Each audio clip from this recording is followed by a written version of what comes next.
Hello बच्चों, welcome back. अब हम पढ़ने वाले हैं क्रॉप्स के बारे में। किसके बारे में? क्रॉप्स के बारे में। CROPS, crops. ये कहाँ से आते हैं, क्या होते हैं ये? मान लो बच्चों, एक बहुत बड़ा एक एरिया है, काफ़ी बड़ा सा लैंड है, ठीक है। और इस लैंड पे आप एक सेम टाइप ऑफ प्लांट उगा रहे हो, ठीक है। बहुत सारे प्लांट हैं यहाँ पे, बहुत सारे प्लांट हैं, लेकिन सब प्लांट यही वाले हैं, ठीक है। तो इस तरह की बात को आप बोलोगे क्रॉप, ठीक है। जब आप किसी एक प्लांट को इतनी बड़ी मात्रा में कल्टीवेट करते हैं तो उसको हम बोलते हैं क्रॉप। इंग्लिश में इसको क्या कहेंगे? Crops are plants that we cultivate in large quantities. अब क्रॉप्स क्यों उगाते हैं हम लोग? क्या हमें शौक है उगाने का? नहीं, इंसान अपने फायदे के लिए ही उगाता है ना। तो क्रॉप से हमें मिलता है फूड, मतलब इसे हम खाते हैं, राइट। इसे हम खाते हैं। क्या सिर्फ यही मिलता है? जी नहीं।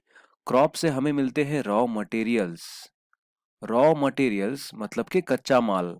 अब इन्हीं रॉ मटेरियल्स की हेल्प से आगे जाके बहुत सारी चीजें बन सकती हैं, बहुत सारी चीजें बनती है, ठीक है।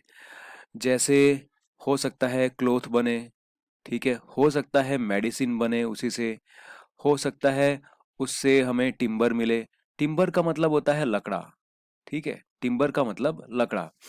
तो आपको बहुत सारी चीजें उससे मिल सकती हैं। जैसे कि आपने मान लो कि एक क्रॉप उगाई, और वो क्रॉप थी शुगर केन की, ठीक है। पूरा एक शुगर केन का आपने खेत उगाया। अब उसमें आप या तो शुगर केन को डायरेक्टली एज अ फूड आप उसको खा सकते हैं, ठीक है। या तो फिर इसी शुगर केन को रॉ मटेरियल के तरीके से यूज करके बड़ी बड़ी मिल्स और फैक्ट्रीज में जाके इसमें से शुगर बनाया जा सकता है। और यही शुगर आगे जाके बहुत सारी चीजों में काम में आता है। यही शुगर आगे जाके बिस्किट्स में काम में आता है, ड्रिंक्स, बच्चों के लिए छोटी ड्रिंक्स, स्वीट ड्रिंक्स बनाने में काम में आता है, ठीक है। तो आपने देखा, एक जो चीज है वो जब रॉ मटेरियल के तरीके से यूज होती है तो उससे बहुत सारी चीजें बन सकती हैं। यहाँ पे होता क्या है, ये रॉ मटेरियल जाते हैं किसी फैक्ट्री में, किसी कंपनी में, तब जाके वहां से एक नया प्रोडक्ट बाहर निकलता है। जैसे ये जो बिस्किट है ना, पार्ले जी, ठीक है। अब इसमें भी तो शुगर होता है, तो वो शुगर इस शुगर केन से मिल सकता है ना। इस तरह से एक क्रॉप बहुत सारे काम में आता है। अब जो आपने ये एक प्लांट को इतने सारे, इतने बड़े जगह पे उगाया, इस प्रोसेस को क्या बोलते हैं? इस प्रैक्टिस को, ये प्रैक्टिस मतलब आपका ये काम, जिसमें आपने प्लांट के एक ही वैरायटी को एक बड़े लैंड पे बहुत सारे प्लांट ऐसे उगाए, फूड के लिए और बाकी सारे कामों के लिए। तो उस प्रैक्टिस को हम लोग बोलते हैं एग्रीकल्चर। क्या बोलते हैं बच्चों? एग्रीकल्चर। तो मैं इसको इंग्लिश में इसकी डेफिनेशन बता देता हूँ, जो यहाँ पे दी हुई है। The practice of growing large quantities of plants for food and other purposes is called agriculture. और हमारे कंट्री में सबसे ज्यादा एक क्रॉप है जो उगाई जाती है, जिसको हम बोलते हैं राइस। जी हाँ, हमारे कंट्री में राइस एक ऐसी क्रॉप है जो बहुत ज्यादा उगाई जाती है। अब हम बात करेंगे काइंड्स ऑफ क्रॉप्स। क्रॉप्स कौन कौन सी प्रकार की होती हैं? तो देखो कौन कौन सी टाइप ऑफ क्रॉप्स हैं। सबसे पहले है फूड क्रॉप्स, ठीक है। क्या नाम है इसका? Food crops. और फूड क्रॉप्स में कौन सी होंगी? नेचुरली वो क्रॉप्स होंगी जिनको हम फूड के तरीके से खाते हैं। जैसे मेज, मतलब मकई, ठीक है। फिर राइस है, फिर पल्सेस है, शुगर केन है, ऐसी बहुत सारी चीजें, वीट है, गेहूं, इन सबको आप बोलते हैं फूड क्रॉप्स। फिर दूसरे फाइबर क्रॉप्स। क्या नाम मैंने बोला? Fibre crops. अब फाइबर क्रॉप्स में से हमें फाइबर मिलता है। आप शॉर्ट में बोलें तो फाइबर का मतलब वो चीज जिससे कपड़ा बनता है। तो ऐसी कौन सी क्रॉप्स हैं? ये है कॉटन, COTTON, कॉटन। फिर जूट, फ्लैक्स, और हेम्प, HEMP, हेम्प। ये सब क्रॉप्स है, फाइबर क्रॉप्स कहलाती हैं। अब दूसरी क्रॉप्स कौन सी हैं जिनको हमें याद रखना है, जो हमें लिख सकते हैं आंसर में। दूसरी है ऑयल प्रोड्यूसिंग क्रॉप्स। कौन सी? Oil producing crops. मतलब साफ है कि इन क्रॉप्स में से हमें ऑयल मिलता है, मतलब इनमें से ऑयल आपको मिल सकता है, तो इसको बोलते हैं ऑयल प्रोड्यूसिंग क्रॉप्स। अब इनके एग्जाम्पल अगर आपको पूछा गया तो आप क्या लिखेंगे? इनके एग्जाम्पल है कैनोला, कैनोला, फिर जेट्रोफा, JATROPHA, जेट्रोफा, फिर एक एग्जाम्पल और मस्टर्ड। ठीक है, मस्टर्ड ऑयल। आप लोगों के घर में किचन में मस्टर्ड ऑयल आपने देखा होगा, मम्मी बनाती हैं। ठीक है, इसी का यूज़ करके मम्मी खाना बनाती होंगी। सनफ्लावर, सनफ्लावर ऑयल भी आता है, राइट? तो ये सब क्या है? ऑयल प्रोड्यूसिंग क्रॉप्स हैं। अब इंडिया में और भी बहुत सारी क्रॉप्स हैं, लेकिन ये सब मेजर मेजर क्रॉप्स हैं। अब अगर आप क्रॉप को सीजन के बेस पे डिवाइड करें बच्चों, जैसे कि किसी सीजन में कोई सी क्रॉप दूसरी आ गई, तो वो क्या होगा? अगर आप सीजन के बेस पे देखें, ठीक है, कि कौन सी क्रॉप किस सीजन में आती है, तो सीजन के बेस पे अगर देखने पे हमें पता चलेगा कि दो टाइप की मेन क्रॉप्स हैं जो सीजन के बेस पे डिपेंड करती है। एक है खारिफ क्रॉप, क्या बोलते हैं उसको? खारिफ क्रॉप या फिर खरीफ क्रॉप। अब खरीफ क्रॉप उगाई जाती है मॉनसून सीजन में। कौन से सीजन में? मॉनसून में, MONSOON। मॉनसून का मतलब होता है रेनी सीजन। अब ये क्रॉप में कौन कौन सी क्रॉप्स आती हैं देखो, इसमें आते हैं राइस, फिर ज्वार। ठीक है, राइस, ज्वार। ये ज्वार की मैंने स्पेलिंग रॉन्ग लिख दी, JOWAR, ज्वार। फिर बाजरा, BAJRA, बाजरा है। फिर है जूट, JUTE। अब आपको एक बात बता दूं कि जो खरीफ क्रॉप्स होती है ये रेनी सीजन में होती हैं। रेनी सीजन में आती है मतलब कि इनको पानी ज़्यादा चाहिए होता है। ठीक है, ये आप जान लीजिए। और कुछ वेजिटेबल्स भी हैं जैसे कि स्पिनच, ठीक है, ब्रिंजल, टोमेटो, ओनियन, पंपकिन, ये सब भी मॉनसून सीजन में होते हैं। और बाकी कुछ फ्रूट्स भी हैं जैसे पीच है, मैं लिख देता हूँ यहाँ पे, पीच है। फिर लीची है, LITCHI, लीची, ये भी फ्रूट का नाम है। मैंगो, ठीक है, आपने देखा होगा ना मैंगो मॉनसून सीजन में ही ज़्यादातर मिलते हैं, गर्मियों के टाइम पे। वाटरमेलन, मस्क मेलन, ये सब आपको मिलेंगे मॉनसून के टाइम पे। अब दूसरी टाइप की क्रॉप है जो दूसरे सीजन में होती है। देखो, खरीफ क्रॉप है वो मॉनसून सीजन में होती है, तो दूसरी क्रॉप है जो विंटर सीजन में आती है, ठीक है, उसको बोलते हैं राबी क्रॉप। क्या बोलते हैं उसको? राबी क्रॉप्स। अब राबी क्रॉप्स कब आती हैं? विंटर सीजन में आती है राबी क्रॉप्स। तो इनको विंटर सीजन में उगाया जाता है। एग्जाम्पल के तौर पे आप लिख लीजिए वीट, मतलब गेहूं, और ग्राम। ठीक है, ये दो सिंपल एग्जाम्पल्स हैं राबी क्रॉप्स के। इसके अलावा भी बहुत सारा है जो वेजिटेबल्स हैं जो विंटर सीजन में उगाया जाता है, जैसे कि टर्निप हो गया, रेडिश, यहाँ पे लिख देता हूँ, रेडिश है, फिर टर्निप है, और कैरट, गाजर। ठीक है, विंटर सीजन में आपको मिलेंगे। फिर पीज, मस्टर्ड, ये भी आपको विंटर सीजन में मिलेंगे। कॉलीफ्लावर, कैबेज, बीन्स, ये सारे ऐसे वेजिटेबल्स हैं जो आपको विंटर सीजन में मिलेंगे। और कुछ आपके फेवरेट फ्रूट्स हो सकते हैं जैसे कि एप्पल, ये भी विंटर सीजन में काफी मिलते हैं। तो ये हो गया दो टाइप की क्रॉप्स, खरीफ क्रॉप और रबी क्रॉप। कब?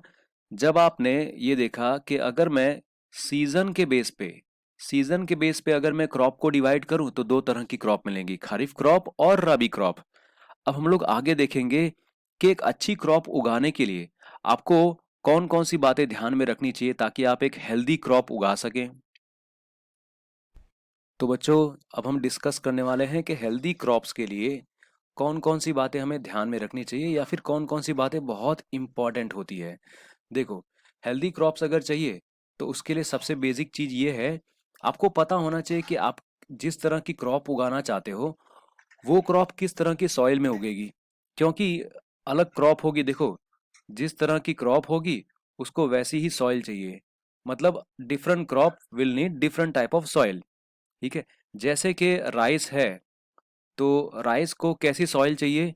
राइस को ऐसी सॉइल चाहिए जो वेट हो, ठीक है, गीली हो, और क्लेई सॉइल, क्लेई सॉइल। जबकि ग्राउंडनट है, ग्राउंडनट, तो ग्राउंडनट को अलग चाहिए सॉइल। ग्राउंडनट को कैसा चाहिए? ग्राउंडनट को पोरस, POROUS, पोरस और सैंडी सॉइल चाहिए। ठीक है, पोरस और सैंडी सॉइल चाहिए। इसीलिए फार्मर को डिसाइड करना होता है कि कोई भी टाइप की वो क्रॉप उगाना चाहता है, ठीक है, तो उसके पहले उसे देखना होता है कि वहाँ पे जो सॉइल है वो सॉइल किस प्रकार की सॉइल है। उसके बेस पे वो डिसाइड करता है कि कौन सी क्रॉप वो उगाएगा। फिर दूसरी बात ये आती है, फर्टिलाइजर और मैन्योर्स की बात आती है। ठीक है बच्चों, तो दूसरा आपको बताना है कि फर्टिलाइजर और मैन्योर का कितना इम्पोर्टेंट रोल होता है।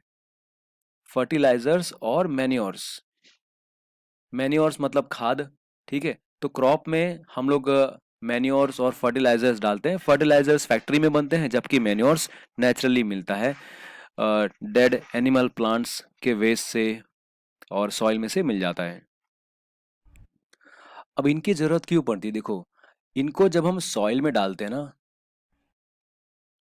तो सॉइल और फर्टाइल बन जाती है। क्या बन जाती है? फर्टाइल सॉइल बन जाती है, मतलब कि उपजाऊ सॉइल बन जाती है।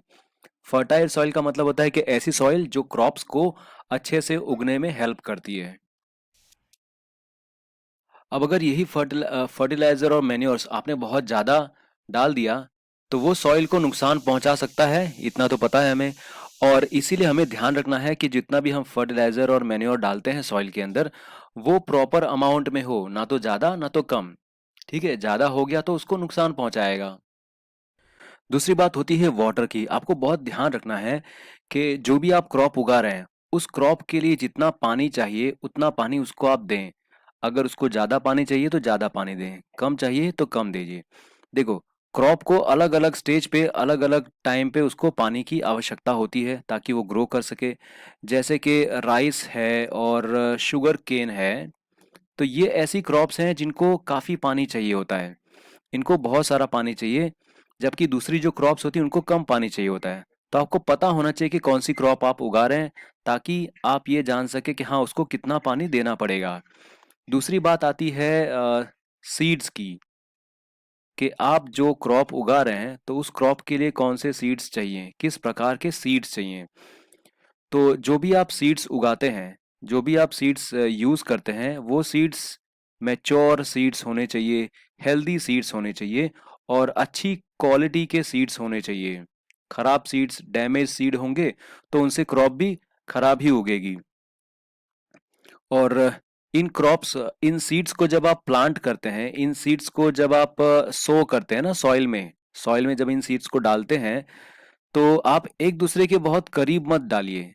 उनके बीच में प्रॉपर गैप होना चाहिए। ठीक है, जितना गैप हो सके, जितना गैप फार्मर्स डिसाइड करते हैं उतना गैप होना चाहिए। ऐसा नहीं कि नजीक नजीक में डाल दिया।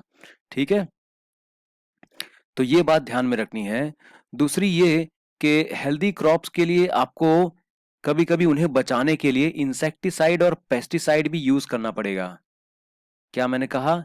इंसेक्टिसाइड्स, इंसेक्टिसाइड्स और पेस्टिसाइड्स, तो ये हम यूज करेंगे ताकि क्रॉप्स को बाकी सारी चीजों से बचा सकें।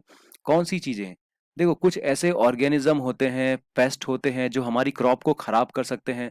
हो सकता है कि हमारी क्रॉप में कुछ डिसीज लग जाए, कोई क्रॉप को बीमारी हो जाए, डिसीज लग जाए, जिससे क्रॉप खराब हो सकते हैं। या फिर एनिमल्स हो सकते हैं जो क्रॉप को खा जाएंगे, बर्बाद कर देंगे। तो इनसे बचाने के लिए हम इंसेक्टिसाइड और पेस्टिसाइड यूज करते हैं। लेकिन फिर भी इंसेक्टिसाइड और पेस्टिसाइड अगर आपने ज़्यादा यूज़ किया, ये तो वैसा ही है ना कि डॉक्टर ने आपको एक दवा, एक मेडिसिन खाने को बोला था, दिन में एक बार एक टैबलेट खाने को बोला था, और आपने दिन में दो दो या तीन बार टैबलेट खा ली। दवाई ज़्यादा अगर खाओ तो भी तो बॉडी को नुकसान होगा ना। तो वैसा ही इनमें भी है, अगर आप ज़्यादा इंसेक्टिसाइड और पेस्टिसाइड यूज़ करते हैं तो बॉडी को नुकसान होगा। देखो, अब पेस्टिसाइड भी अलग तरह के होते हैं। देखो, बायो पेस्टिसाइड जो होता है वो भी पेस्टिसाइड का एक प्रकार है, बायो पेस्टिसाइड। अब इससे पता क्या चलता है बच्चों, देखो, बायो पेस्टिसाइड वो होते हैं जो फैक्ट्रीज में नहीं बनते, जो फैक्ट्रीज में नहीं बनते। देखो, नॉर्मल जो पेस्टिसाइड है वो फैक्ट्रीज में बनते हैं और इनको आगे जाके डिस्ट्रॉय करना हो तो वो आसान नहीं होता। लेकिन जो बायो पेस्टिसाइड है वो फैक्ट्रीज में नहीं बनते, वो तो सिंपल नेचर में बनते हैं, प्लांट एनिमल के वेस्ट इन सब से बनते हैं, बायोडिग्रेडेबल इसीलिए कहते हैं। बायोडिग्रेडेबल का मतलब क्या होता है कि ये पेस्टिसाइड हैं, इनको अगर आप नेचर में रखेंगे तो धीमे धीमे क्या होगा, ये पेस्टिसाइड अपने आप खत्म हो जाएंगे। इनके ऊपर माइक्रोब्स, इनके ऊपर माइक्रो ऑर्गेनिजम्स काम करेंगे और इस पेस्टिसाइड को अपने आप खत्म कर देंगे। तो ये ज़्यादा दिन तक सॉइल में रह नहीं पाएगा, मतलब कि ये एनवायरनमेंट को नुकसान नहीं पहुंचा पाएगा। ठीक है, तो इसीलिए इसको बोलते हैं बायोडिग्रेडेबल पेस्टिसाइड्स। तो हमने देखा कि जो बायो पेस्टिसाइड है इनको तो फार्मर्स चाहे जितना चाहे यूज़ कर सकते हैं, क्योंकि ये एनवायरनमेंट को नुकसान नहीं पहुंचाएंगे और क्रॉप को भी नुकसान नहीं पहुंचाएंगे, और इनको जब चाहे तब यूज़ किया जा सकता है। जबकि फैक्ट्रीज में बनने वाले पेस्टिसाइड को यूज़ करना बहुत ध्यान से करना होता है। अब नेक्स्ट बात करेंगे वीडिंग की। वीडिंग का मतलब क्या होता है, देखो यहाँ पे एक वर्ड है वीड, WEED, वीड। तो ये जो वीड्स होते हैं वो एक्स्ट्रा अनवांटेड प्लांट्स होते हैं जो क्रॉप के साथ उग जाते हैं। ठीक है, तो उनको हटाना पड़ेगा, क्योंकि अगर ये क्रॉप के साथ रहेंगे तो उसी खेत में इनको भी न्यूट्रिएंट चाहिए, इनको भी सनलाइट चाहिए, इनको भी ऑक्सीजन चाहिए। इससे अच्छा इन एक्स्ट्रा प्लांट्स को हटा दिया जाए, उसी को बोलते हैं weeding. Weeding means removal of unwanted plants. तो ये बार बार किया जाना चाहिए, क्योंकि हर बार नए प्लांट आ जाएंगे, ऐसे प्लांट आएंगे जो अनवांटेड होंगे, तो उनको हटा देना चाहिए। तो बच्चों, अब हम बात करेंगे protection of crops and storage. तो आपने मतलब क्रॉप उगा दी, ठीक है, एक फार्मर बेचारा बहुत मेहनत करके क्रॉप्स को उगाता है। अब उस क्रॉप्स को प्रोटेक्ट भी तो करना पड़ेगा ना, नहीं तो वो खराब हो सकते हैं। सबसे पहले बच्चों देखिए कि प्रोटेक्ट आखिर करना क्यों है। प्रोटेक्ट तो तभी करते हैं ना जब कोई चीज़ खराब हो सकती है। देखो, क्रॉप्स खराब हो सकती है बिकॉज ऑफ बर्ड्स, हो सकता है बर्ड्स उसे खराब कर दे, हो सकता है इंसेक्ट्स उसे खराब कर दे, और पेस्ट, पेस्ट मतलब ऐसे इंसेक्ट्स जो, ऐसे एनिमल्स या इंसेक्ट्स जो क्रॉप को नुकसान पहुंचा सकते हैं, जैसे कि रैट्स, स्क्विरल्स, ये सब। हो सकता है खराब वेदर हो, बैड वेदर, कभी कभी खराब मौसम होता है, बहुत ज़्यादा बारिश हो जाती है तो भी क्रॉप्स या फसल खराब हो जाती है, या फिर बहुत सूखा पड़ता है तब भी, जब पानी चाहिए क्रॉप को तो पानी ना मिल पाए, ठीक है, तब उसको बोलेंगे बैड वेदर। तो बैड वेदर की वजह से भी क्रॉप्स खराब हो सकती है, ज़्यादा बारिश हुई तो क्रॉप खराब हो सकती है। दूसरा, कभी कभी कुछ डिसीज हो सकते हैं, कुछ ऐसे डिसीज होते हैं जो इन क्रॉप्स को लग सकते हैं, और जिसके वजह से उसके लीव्स, उसके स्टेम या उसके रूट्स, अगर क्रॉप्स के लीव्स, स्टेम या रूट्स खराब हो गए उन डिसीज की वजह से, तो वो पूरी क्रॉप भी खराब हो जाएगी। हो सकता है ग्रेजिंग एनिमल्स वहाँ पे आ जाएं। वहाँ पे कुछ ग्रेजिंग एनिमल्स होते हैं ना, जैसे कि काव है, गोट है, बफेलो है, ये सब कुछ ग्रेजिंग एनिमल्स होते हैं जो अगर वहाँ पे आ गए तो उस क्रॉप को खा जाएंगे, राइट, तो भी क्रॉप खराब हो जाएगी। तो इस तरह से क्रॉप को डैमेज किया जा सकता है, मतलब इस तरह से क्रॉप डैमेज हो सकती है, इसीलिए हमें इन सब से बचाना पड़ेगा क्रॉप को। तो इन सभी कारणों की वजह से हमें क्रॉप को प्रोटेक्ट करना पड़ेगा। अब बात करते हैं कि क्रॉप को स्टोर कहाँ करें, क्रॉप का स्टोरेज कहाँ पे होना चाहिए। ठीक है, तो ग्रेन्स को अगर हमें स्टोर करना है तो हमें एयर टाइट कंटेनर्स में स्टोर करना है। कैसे कंटेनर्स में? Air tight containers. इसका मतलब ऐसा होता है कि इस तरह के बक्से, इस तरह के कंटेनर्स जिनमें हवा ना जा सके, वैसा। अगर हवा जाएगी तो मॉइस्चर जाएगा, मॉइस्चर होगा मतलब उसके अंदर थोड़ा थोड़ा पानी होगा, तो उससे भी क्रॉप खराब हो सकती है। तो अगर आपने एयर टाइट कंटेनर में क्रॉप को रखा है तो इससे क्रॉप मॉइस्चर के वजह से खराब हो नहीं सकती, तो उसके अंदर मॉइस्चर नहीं जाएगा और क्रॉप खराब नहीं होगी। और यहाँ तक कि एयर टाइट कंटेनर में रैट्स या फिर दूसरे कोई इंसेक्ट्स नहीं घुस सकते। दूसरी बात, जैसे यहाँ पे था कि ग्रेजिंग एनिमल्स होते हैं तो वो खेतों में चले जाते हैं और उसके वजह से फसल को खा जाते हैं। तो होता क्या है कि अगर आपका ये खेत है, इसी खेत के चारों तरफ आपने बाउंड्री मरवा दी, ठीक है? आपने इस तरह से बाउंड्री मरवा दी ऐसे ताकि कोई एनिमल इसमें घुस ना पाए, फेंसिंग करवा दी, ठीक है? तो भी आपकी क्रॉप बच सकती है ना ग्रेजिंग एनिमल से, ठीक है? अब हम देखेंगे स्टेजेस ऑफ एग्रीकल्चर। कौन कौन से स्टेज हैं एग्रीकल्चर के? सबसे पहला है द फील्ड इज प्लग्ड, तो खेत को पहले खोदा जाता है, ठीक है? ट्रैक्टर से, हल से खोदा जाता है। सेकंड स्टेप है manure is added to the soil, तो सेकंड स्टेप में हम उसी खेत के अंदर खाद डालते हैं, मैन्योर डालते हैं या तो फर्टिलाइजर डाल सकते हैं। थर्ड स्टेज है seeds are sown, third stage में हम सीड्स उसमें डालते हैं। Fourth, the seed is supplied with water, sorry the field is supplied with water, this is called irrigation. तो इरिगेशन का मतलब ये होता है कि आप खेत में पानी सप्लाई कर रहे हैं, बारिश वाला पानी नहीं, अलग अलग जगह से लेके आया गया पानी। हो सकता है वो वाटर पंप से लेके आए हो आप, हो सकता है किसी नदी से, कैनाल में से होके आपके खेत में पानी आता हो। तो फील्ड में पानी दिया जाता है। फिफ्थ स्टेप है to protect the crops they are spread with pesticide. देखो आप पिक्चर में देख सकते हैं क्रॉप को पेस्टिसाइड छिड़के जाते हैं ताकि वहां पे आसपास में पेस्ट से उसको बचाया जा सके। छठा स्टेज है the crops are then cut and gathered. जब क्रॉप पूरी तरह तैयार हो जाए तो उसको काटा जाता है, काट के फिर उसको इकट्ठा किया जाता है एक जगह पे। इसी को हम बोलते हैं harvesting. After the crop is harvested the grains are stored in granaries. देखो एक बार आपने क्रॉप को काट लिया उसके बाद उसमें से अनाज को अलग करते हैं, फिर वो जो ग्रेन्स है वो ग्रेन्स को हम ग्रेनरीज में स्टोर करते हैं। ग्रेनरीज मतलब ऐसी जगह, ऐसे बड़े बड़े कंटेनर्स और गोडाउंस जहाँ पे अनाज के बोरिए, ठीक है, अनाज की बोरी वो स्टोर की जाती है, बहुत सारी बोरियां होती हैं, ठीक है। तो इसी के साथ हमने ये चैप्टर पूरा फिनिश किया। अब इसके नेक्स्ट पार्ट में, अगले वीडियो में हम ये देखेंगे कि इस चैप्टर के अंदर जो भी छोटी मोटी डेफिनेशंस है वो आपको जो याद करनी है वो हम देखेंगे। फिर हम कुछ questions, objective questions, true false, fill in the blanks, match the following, ये सब पढ़ेंगे। छोटे मोटे क्वेश्चन आंसर्स देखेंगे ताकि आप इस चैप्टर को सिर्फ इस वीडियो के जरिए समझो नहीं, प्लस इसके साथ साथ आप उन क्वेश्चंस और आंसर्स को भी समझो, उनको याद करो ताकि आपको टेस्ट में काम में आए। Alright children, thank you so much for watching. कोई अगर डाउट हो, कोई सजेशन हो तो आप कमेंट्स में लिख सकते हैं या तो फिर आप मुझे बता सकते हैं। God bless you all, bye.